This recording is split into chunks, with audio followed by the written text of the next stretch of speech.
I've got a parenting question for you. Oh God, let's go. How'd you deal with the whole like they hit you constantly and like use a golf club and like swing it over their head? I've read like big reactions not great, but I don't know how you have a small reaction to a 1-year-old child swinging a golf club at your head. Curious, you got any tips, tricks to the trade? I think you should do what I did with my dog and just get like a spray bottle and just blast him. Just spray my 1-year-old Luke and just be like, no. Yeah, I mean that's an idea. I don't know. I mean, if that's one you want to execute, but I've grabbed the Xbox and held it over the trash can, as if I'm.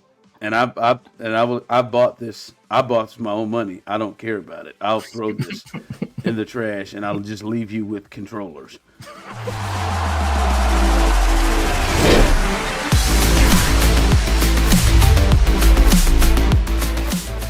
Hey, it's game week. It's game week. It is game week. Yes, baby, the Jacksonville Jaguars, baby. Here we go. The quest for a three-peat is on, and I want to say this before we get into it. And hell, maybe this is us getting into it tonight. I cannot believe how excited I am about this season. I cannot, BK Serda, believe and it's weird because you know how people say, "Oh, this never gets old." Kind of. I mean, this is like we've been here every year. Like they're in it. If they haven't won a Super Bowl or been in the Super Bowl, like they've lost in the AFC Championship game. Like how have their seasons ended? Right? It's Super Bowl win, AFC Championship and overtime loss, Super Bowl loss, Super Bowl win, AFC Championship game loss. Like that's what it's been 6 years in a row. Like top seeds. Like yeah, it gets old. Like, I ain't gonna lie to you. Like, it almost, it's just like, now I have some experience in a way you don't. Like, it's a Kansas basketball fan. Like, you just, like, you're gonna win the Big 12. You're gonna, like, you kind of bring that up, huh?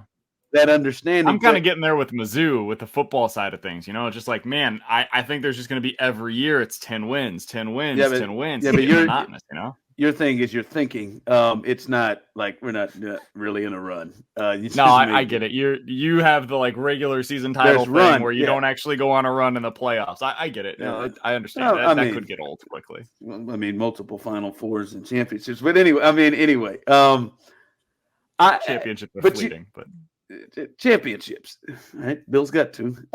Anyway, but but this, for some reason, fellas, this year feels new. Not even I guess different. I'm not even different, but there's like a feeling of newness to this. Like I feel like I cover the Texans, and I see the Houston Texans every week. This is not a secret to many people who follow. I cover the Texans.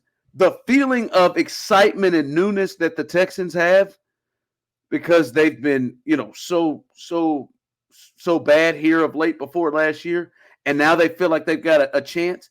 The feeling that I have with the Chiefs is much closer to the way Texans fans are feeling right now. It is much closer to me to that than of a team that, all right, we've been here, we've been that. Like that got monotonous for Patriots fans. We've been here, we've been. It just feels so new right now, and I can't believe I'm this excited to start the year about this. I think it's because last year was like supposed to be the bad year, right? I mean, we all left the regular season last year thinking to ourselves, like, that was miserable. And Patrick Mahomes has talked about that since last season. He came into training camp this year, was like, listen, none of us want to experience what we felt last year during the regular season because it wasn't fun. Like, offense was hard for the Chiefs last year. And you look at the roster right now and you're like, okay, there's optimism at left tackle. There's real reason for optimism at wide receiver this year, where you have a pro in Hollywood Brown. You have a first round pick who has looked amazing, honestly, so far from all of the clips that we've seen put out on social media in Xavier Worthy. Rashee Rice, like, I think he's going to get suspended, but I suppose at this point it's possible that holds off until like next year, maybe, depending on what happens with everything. It feels like it could be fun again. And it's been a minute since we've been able to say that about the Chiefs offense, because last year, I mean, you guys remember they were midway through that Bengals game, and I was like, I hope this team misses the playoffs. I hate watching them play football. And then they go on to win the Super Bowl. This year, it feels like we can actually go through the regular season, and it's going to be fun to watch them play offense again, which is like, I think where most of that excitement comes from. There's a case to be made that the Chiefs in this run that they're on right now, and really the back-to-back Super Bowls and this window that they are currently in right now, where there has been a fair amount of turnover over the last couple of seasons as they kind of rebuild and reshape and remold those things. But the last 2 years were supposed to be the years that they were down a little bit. They weren't supposed to win back-to-back Super Bowls in those seasons. And the way that they've drafted and developed and kind of put these things together and then brought in cost-effective veterans over the last couple of years, where like, you know, we see teams do this with veterans all the time. And the Chiefs always seem to be able to add that guy that's like, that's exactly what they needed from that player right now, because they've got the stars and they've got the playmakers and all of that, but they just need that guy to play his role. And they've done that through the draft, and they've done that in cost-effective ways. And this season is like, this is like the peak of that kind of mini rebuild that they went through, where it's like, okay, this is the year that like, last season was a struggle. Last season was terrible to watch. I hated the entirety of the back half of the season of the Kansas City Chiefs last year. And this season, like, they've got a chance to be like 2018 offense, like assuming that those guys stay healthy and everything works out. Like, Rashee Rice has looked incredible in camp. Hollywood has looked amazing in camp. Xavier Worthy has looked amazing when he's out there and getting free, like down the field. Like, Travis Kelce's going to be Travis Kelce. Isaiah Pacheco looks like he's ready to have a monster year. Like, this is as excited as I've been about the Chiefs since maybe like 2018, 2019.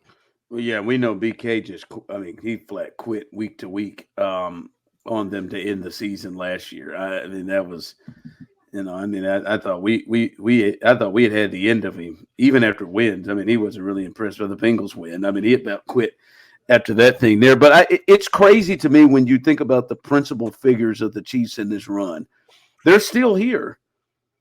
Andy, Pat, Kelce, Jones. Now, there have been some turnover, like you said, Serda, but those kind of help. Butker, and we'll get to him in a bit. Like some of the main characters of this dynasty and this run are still here, yet it does feel so different. And I think that's probably the part of it is,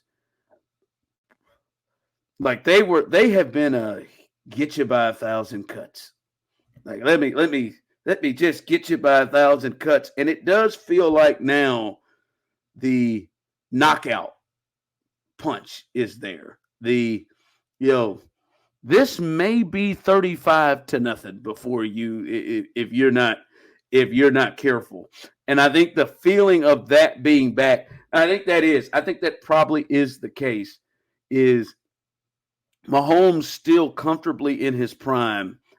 Now it feels like we might have the opportunity to see him actually be able to show all of his skills and have the ability to show all of his greatness, because he has the cast to do it with. And this cast, that's what. But I am just like, I'm juiced. I feel like these jokers can put up 35 a ball game.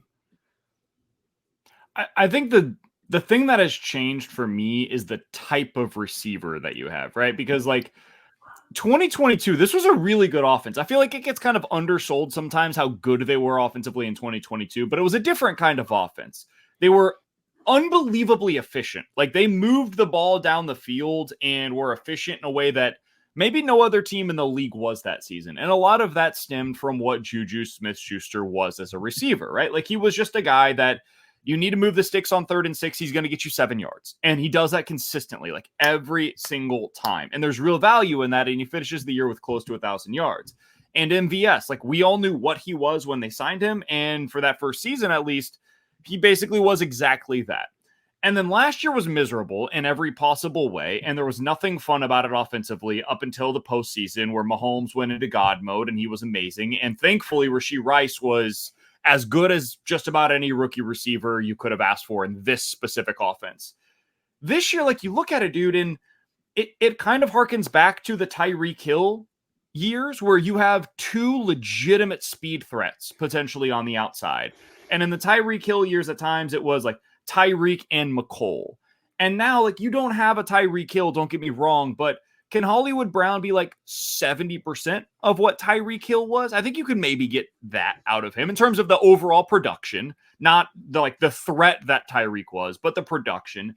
And can you get basically the equivalent of McCole Hardman this year out of Xavier Worthy, but with even more potentially big plays? I think you can get that out of him. And that's what excites me, dude, is like, it's going to look and feel different than it has since Tyreek Hill left. And see, I think that just listening to you talking, and as we're talking this out, fellas, I think that's what it is. We have tried to compare, like, when it was fun again and you're saying it, I was sitting in my head thinking, maybe it's more like when you say Tyreek with the Tyreek and Sammy Watkins time together. No, I think the excitement, especially with the offense, and this is probably where it's come from the most, is I think this is something that we haven't seen yet. Like, we can compare it to other stuff, but this set of weapons is different than it. Like, this isn't like the overall receiver. They're better. I think at tight end, when you got the future GOAT and Jarrett Wiley coming up behind, when you talk about all the available, the future GOAT, all of the available parts that could be there. Like, we're talking about those deep threats. Yeah, they got deep threats, but they got the deep threats and Rice, right? They got and they've got help. They got a deep threat in McCole Hardman that they don't even have to use that he could be a gadget guy. And Kadarius Toney. This group is better than 2018 when they had Tyreek Hill, Sammy Watkins, Demarcus Robinson, Chris Conley, and then Kelsey and Kareem. I don't know if they're better. I'm saying they're different. And it's just not anything we've seen before. And I think that's a level of excitement for me is like, yes, we've seen them have great offenses, but how much of that is just Xavier Worthy for you? Where it's like first round wide receiver is that's something they haven't had in a really long time. No, it's the combination of all. It's Worthy and Brown on the outside with a possession receiver that's also a big play type of guy with Rice in the middle with Kelsey.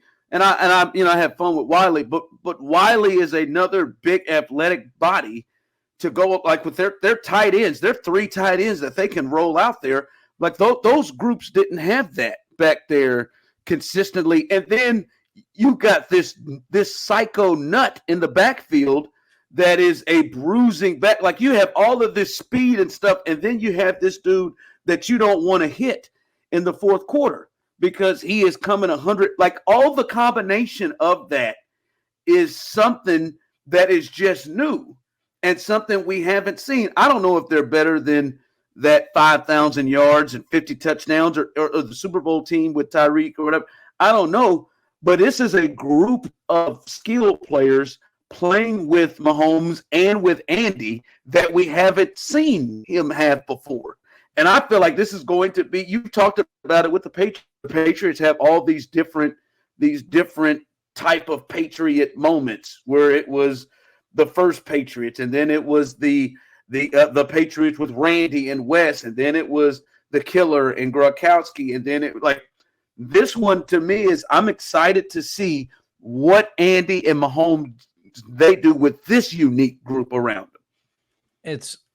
I'm kind of at the point where I think the only thing that's keeping me from just being like, I'm fully confident this can be another version of the 2018 Chiefs offense is that, like, it's still unproven. And, like, I love Hollywood Brown's potential in this offense, but Hollywood Brown has a track record of getting banged up throughout the season. And Xavier Worthy looks like he is going to be awesome. And despite, the clip that was going around of him in practice, like, getting leveled or whatever, like, yeah, I'm sure.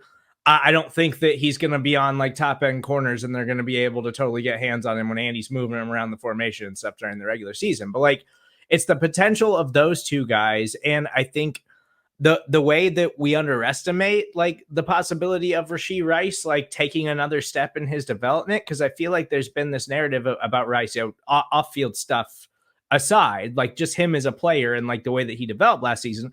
He developed in a very specific role. Like they identified this is what he is very good at. This is how we're going to deploy him, because we just desperately need somebody who can do anything on the offensive side of the ball.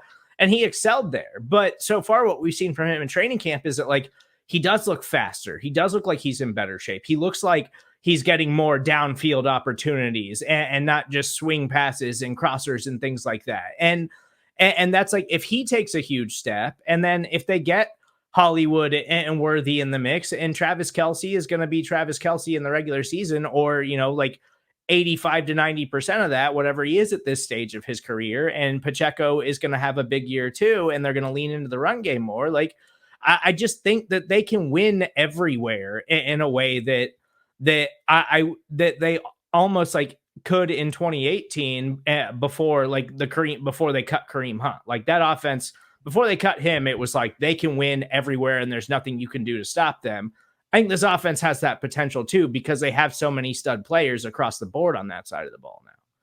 Yeah, like you said, 2018. This has a chance to be whatever the 2024 offense is, and I am really intrigued to see. When Andy has two guys that can not only go deep and track the ball, but not only run dig routes and take it to the house and slants and run, but they can run jet sweeps from multiple sides. He's got multiple guys out there that he can do a ton of different things with. And this is just going to be a new Chiefs type of an offense that we haven't seen, and I'm excited about this. By the way, y'all good with the Harrison Butker contract? Y'all good with that? That decision? You didn't think he was going? You didn't think he's going to get? You didn't think he's going to get canceled? You didn't think they were thinking about not signing him because of his speech at Benedictine College or wherever that was? That's right. I actually thought it for the owner was probably something that played pretty well in that particular the audience of one, that is Clark. I don't think that was necessarily something that was going to dissuade him. Right. It may have turned him on a bit. Yeah. So I will we can go ahead and set that aside for a moment. On the field, if we're just talking about am I surprised? Am I disappointed that they decided to do this? No, dude, this is like saying, hey, you're an annual contender. You're the Dodgers, you're the Phillies, right? And the Houston Astros, and you've got the best closer in baseball. Should you re-sign him? Absolutely. Like, if you're the worst team in baseball, the last thing that you need to be doing is holding on to your relievers, because you re-sign John Rocker. Yeah, good comparison. I just want to challenge you. After he got on that bus, or that subway, you re-signed John Rocker. I'm just saying that's what you're doing. Hey, if he's closing down the games and I'm winning a World Series, so be it. Serda has no idea what we're referencing here, does he? I think Serda has John Rocker. I remember John Rocker. Okay. Yeah. I thought maybe because of the historical reference there, you'd get there. I angrily interviewed him twice. Anyway, side note. Did you really? Yes. On purpose? Forced on me. Yes. Okay. I'm just gonna leave that let's set that aside. So Harrison Butker is probably going to be a Hall of Famer, and he's going to go down as one of the best kickers ever. And right now he is 28 years old, has 3 rings already in his career. And if you look at the playoff career leaders for field goals made in the postseason run, he has 32, which ties him with Gary Anderson for 4th all time. On average, over their most recent playoff runs, he has made 7, 6, 11, and 4 field goals. That's right around 7 per year. If you go through another couple of these postseason runs, Harrison Butker is probably going to catch Adam Vinatieri for the most field goals made in the postseason in NFL history. And if and when he does so, he's going to go down as one of the best kickers ever. He's going to have made some of the biggest kicks in the history of this league that is not a guy that you decide not to extend over a couple $1 million, because that's ultimately the difference here. We're not talking about resetting the market at 10, 12, $13 million. This is a few extra $1 million to maintain one of the best kickers in the league. To me, this was obvious. You had to do it, no doubt, no brainer. Steve, is he the best kicker in the league? I know Tucker is who everyone says, because like the Justin Tucker has just been hey man, he's the best kicker in football and the most accurate kicker. Like we've all said it repeatedly, and that's just been the deal the last 5-10 years. I'm hard pressed to find a more clutch kicker than Harrison Butker. And now not everybody's had the opportunities to, but he has been nails in multiple big plays. I've said it before. Like we talk about the Super Bowl kicks on that bad turf against the Eagles. That everybody talks about the Buffalo game where the Grim Reaper. That was not an easy kick. That was like a 50-yarder in bad weather with all the pressure. Ask the Bills kicker. Ask the Bills kicker how easy that kick was. Nick Bass. So I think there's an argument that the Chiefs actually have the best kicker in the league if it weren't for this Justin Tucker narrative. Like his off-field beliefs or his personal beliefs, like obviously I don't agree with those, but like I think he is the best kicker in football right now because Justin Tucker's getting old, and Justin Tucker has been the best kicker in football basically since he came into the league. Like just historically, there's never been a better kicker than him. But BK is correct in the fact that kickers, especially kickers that make the Hall of Fame, generally do it because of what they do in the postseason. And Harrison Butker has been excellent in the postseason for the Kansas City Chiefs. And I think it was 2022. He got hurt early in the season and then then struggled in, like, it was the worst year of his career. Well, last season he was excellent. He was incredible last season. Like he was just, and when they went on that stretch, that the game against Cincinnati Bengals, like it was like Harrison Butker was their best offensive weapon because they couldn't score points. And so it was just trot Butker out there because we know he won't miss. Like he deserves this contract. The cap is going up. It's not that much more money for them to keep him around. It's not the same thing as re-signing Trey Smith and Nick Bolton and Creed Humphrey. Like it's not the same kind of negotiation, but you have the money to do it right now. And it makes sense to do that this season because you have those extensions coming up down the line. So this was a smart move by the Chiefs. And I do think he is the best kicker in the NFL right now. Yeah. Ron, you know what this reminds me of? It reminds me a little bit of the 49ers acquiring Christian McCaffrey. I think we had gotten to a place where like running backs had almost become undervalued, at least the best in the league. And when they decided to go out there and acquire Christian McCaffrey, they did so for like a second through a 6th round pick or something. It was essentially the equivalent of a 1st round pick. And then they paid him like $16 million per year. That's nothing for a guy like Christian McCaffrey. That's great for a team that needs somebody that comes in and just opens up everything that you're doing offensively. The Chiefs just got something that is one of the biggest weapons you could possibly have when the games are at the highest leverage situations. You have a closer who's going to come in and make the kicks when you need them to. He's second all-time in field goal percentage behind only the man that you named earlier, Ron, which is Justin Tucker. Harrison Butker is going to be a Hall of Famer. I'm firm in that so long as he stays healthy for the remainder of his career. Yeah, the only way that he wasn't going to be on this team is if Patrick Mahomes or Travis Kelce were like, I'm not playing with this guy. And that's not they get down. He helps them win football games, so they're not going to do that. Chris Jones immediately had his back on Twitter. It was that was a little questionable, but whatever. He immediately had his back with him. But no, this made sense. I mean, they went after Frank Clark and re-signed him. They gave Tyreek multiple contracts, and he's had his thing. So they've heard far worse than somebody saying. I mean, they signed Charles Omenihu, who had some questionable stuff that happened with him between the time when he was in San Francisco and came here to Kansas City. There was a reason that he was suspended last year. They had the Willie Gay situation. Like they're vacuum cleaner, and that's all stuff that is like significantly worse off field than what you can say, right? Like Harrison Butker was just comments. That is different than the guys that we're talking about here. But anyway, yeah, if they're willing to go into those waters, the Harrison Butker stuff was not going to be. And like, and the key thing with those is those guys got paid. Most of those guys, except for Bill Gay, they got paid on those situations. All right, it is game week, and I am curious from you guys what it is. Like, listen, we're not silly. Like, I mean, this is the first preseason game. All right, now I don't know. Andy said he says all the quarterbacks are going to get a quarter. Like, I'm good on that. But like, I'll make it very clear. I've said it multiple times on Foolish Club Media. I am out on Patrick Mahomes playing, and I've been out every single year that Andy continues to play him every preseason game, and it really irritates the living hell out of me. But whatever. But I'm curious if they're all going to get a quarter. That means a lot of the ones probably get a quarter, I would assume. What are you all at least eyeing? What's on your mind for this first game against Jacksonville? They'll get a drive, first of all. They are not getting a quarter. We know how this works. Andy says this every single year.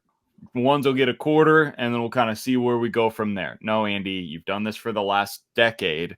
The ones will get a drive, maybe two for some of the offensive linemen, and then you'll get them out of there, and then we'll go forward. But anyways, one of those guys that I am really looking forward to seeing is a guy that is expected to go out there with the ones, and it's Kingsley Suamataia.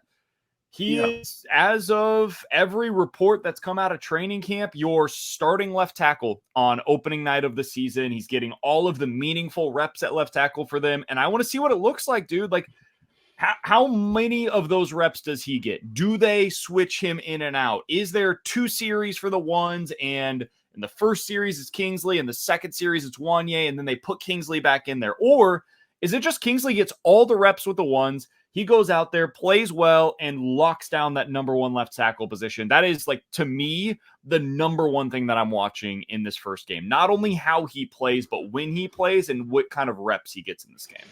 He's got to be like one of the top things that people, care about in this game to see what he looks like. Because obviously who he's protecting. Like Serda, myself, I personally like to see what he looks like protecting Carson Wentz on the game on Saturday. But clearly he's probably going to get some reps trying to protect Patrick Mahomes. So, no, Kingsley is definitely right there on the table of what a lot of people want to see.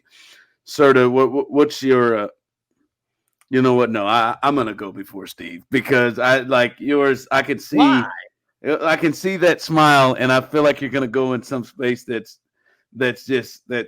I think it's a good one. It's a short I want to know where he's going. Going. All right, it's a short one, I promise.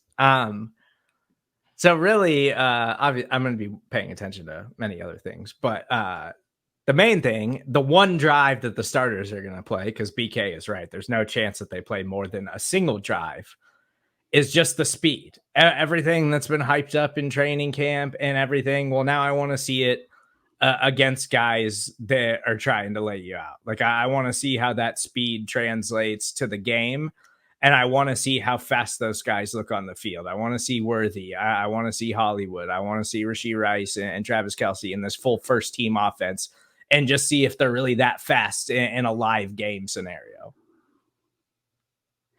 That was like a Tyler Perry movie. Like, we saw that one coming a mile away. We saw that plot coming. There was no confusion on that plot, baby. No one could have guessed that one. I know it's there were 2 scenarios there. One, it was what he did. 2, it was a 4th string cornerback that Serda's been paying attention to some of the buzz that he's been like. It was Kelvin Joseph, something like that. Those are the only 2 scenarios. A lot of Echo Boydo fans out there. It was speed. Like, I know he wants first play go route from Mahomes to Worthy, and then you can take him out. Just one play, 50-yard bomb, leave the game. We're good. Hold on, that's a good take. We need that. I would love to see that. Like I said, saw that one coming. It's gonna be a handoff to Clyde or something. Sniff that one out of my. That's what I hope. Top. What if they threw one over the top? I'd love a hand. I'd love it. Stop it. Just throw in the towel, man. There's no reason to quit this. God, man, don't bring his name up. I promise no one would expect it. No one on Jacksonville would expect it. Like we gotta wait. We gotta wait for him to get out there. I mean, for me, I'm going to tell you right now, I'm going to be pissed if Sky Moore is on the field at the same time as Patrick Mahomes. That means he won't be, man. You don't have to worry about that. Okay, well, all right. He's up here talking about he feels comfortable now. They had the audacity of giving him a podium day. I mean, you got to be kidding me. Podium days are for people who are going to make the team. He should be getting as many podium days as Kelvin Joseph. And you got to be. I mean, that anyway. For me, in this thing, I think Kingsley is one of the things, because these are the question marks, the things you don't know. For me is, I hope this group does get a quarter. I want to see the secondary. The secondary is to me one of the bigger questions on this group. Like, I mean, even the person that I feel most comfortable with, McDuffie, I still want to see him, how he is on the outside, how he is against, I don't know if not George Pickens. I don't know if some of the top receivers for the Jags are going to play, but I want to see him. I want to see him on the outside, but he's the least. The most is, I want to see what these safeties look like. Justin Reed's not playing. I want to see what these safeties look like. I want to see, especially Christian Kirk lined up in the slot with Shamari Connor, because I know you all love Shamari Connor in the slot, and I do too. I especially love Shamari Connor for all the things that he can do, as long as he can cover well enough in the slot. And I do want to see what that looks like, because that position was an all-pro position for the Kansas City Chiefs last year. That position, it made big plays, beat the Miami Dolphins, turnovers, big hits, big sacks. That position led to the biggest third down stop that the Chiefs had for them to be able to win the Super Bowl and get the ball back last year on a blitz from that slot position. And it's not just that. Like right now, I one of the biggest question marks is who starts opposite of McDuffie. And we see Watson. I've seen him in practice have some moments. We've seen Joshua Williams have some moments. So to me, that is a group that I'm really intrigued to see. Not just on Saturday against the Jags, but really throughout the preseason before the regular season starts. It's also a team in Jacksonville that's going to test those guys, right? Because you've got a good quarterback who I would assume is probably going to get at least a little bit of run in this game. You've got Christian Kirk. You've got Brian Thomas Jr., who is a rookie wide receiver with speed. I would love to see Trent McDuffie lined up against him, see some one-on-one matchups there. And Christian Kirk's a guy that's going to line up inside. So he will test Shamari Connor. That's a guy that has real wiggle, and he can go across the middle. And that is probably like the biggest weakness for Shamari Connor right now, is catching up with speed from the slot. So I want to see those things as well. That I think that's a great one to be looking for in this game. And it's not a scenario where, like, if they give up a catch, you're going to be like down on them by any stretch, but it'll be good to see them going up against legitimate competition with a team like Jacksonville that does have some talent at that position. I have one more that I think is a good one. Good God Almighty, man! And our good friend Pete Sweeney has been hyping this dude up the last couple of weeks. Justin Ross apparently is just having the training camp of his life. Has been catching everything, been looking like an NFL wide receiver for the first time in his career.